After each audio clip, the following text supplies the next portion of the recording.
One thing I like to point out is firsthand references. Okay, Jesus healing the official son in Capernaum. That story is told in each of the Gospels, I believe.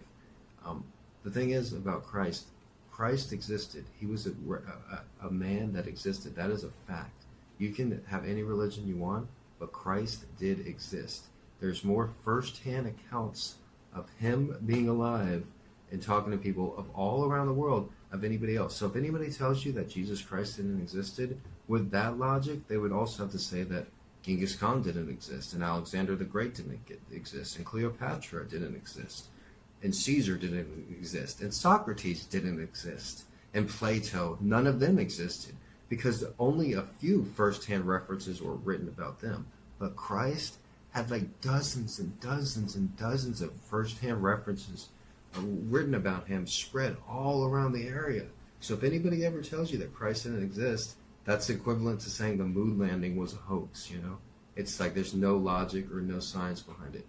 Christ, Jesus Christ of Galilee, was an actual person that did exist. And one thing the Gospels have survived so long is because they were written at different times by different people, but they have a lot of the same stories. So I'm all about